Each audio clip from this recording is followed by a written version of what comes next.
सुबह अकबर अपने दरबार में बैठे थे। बीरबल, उनके सबसे प्रिय सलाहकार, उनके बगल में थे। तभी एक दूत ने आकर सूचना दी कि एक छोटे से गांव में एक साधु रहता है जो लोगों को जीवन का सच्चा अर्थ समझाता है। गांव वाले उसे सत्य का पुजारी कहते थे।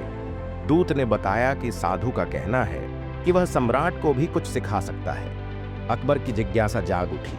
उन्होंने तुरंत अपने घोड़े की सवारी की तैयारी की और बीरबल के साथ उस गांव की ओर चल पड़े।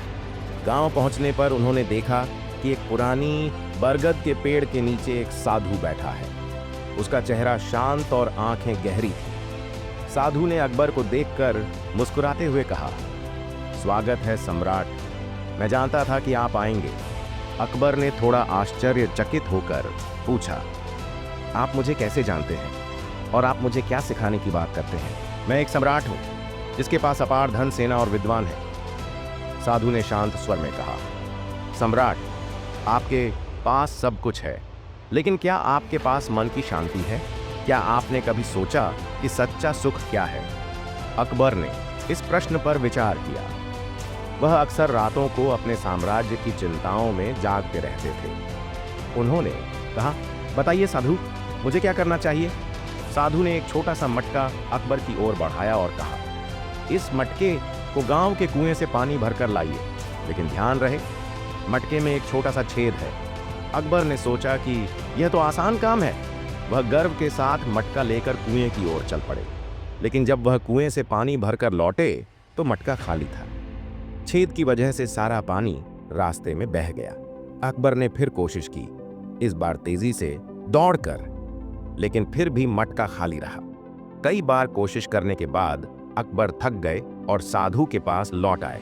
उन्होंने हाँफते हुए कहा, यह मटका तो बेकार है, इसमें पानी लाना असंभव है।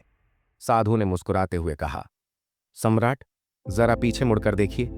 अकबर ने पीछे देखा तो हैरान रह गए। रास्ते में जहां जहां पानी गिरा था वहां छोटे छोटे पौधे उग आए थे। रास्ता हरा भरा और सुंदर हो गया था।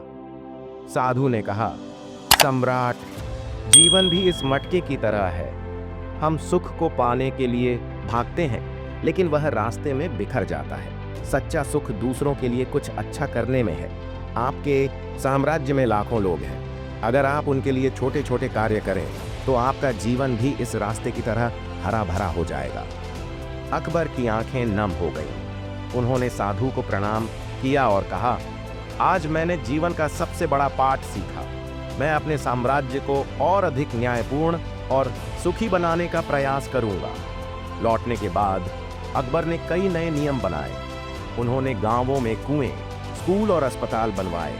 उन्होंने सभी धर्मों के लोगों को एक साथ लाने के लिए दीन-ए-इलाही की नींव रखी। उस दिन के बाद अकबर न केवल एक सम्राट रहे, बल्कि एक ऐसे शासक बने जिन्हें लोग उनके हृदय की विशालता के लिए याद करते थे। और गांव का वह साधु, वह फिर कभी नहीं मिला। कुछ लोग कहते हैं कि वह कोई साधारण इंसान नहीं, बल्कि स्वयं ईश्वर का दूत था जो अकबर को सत्य का मार्ग दिखाने आया था।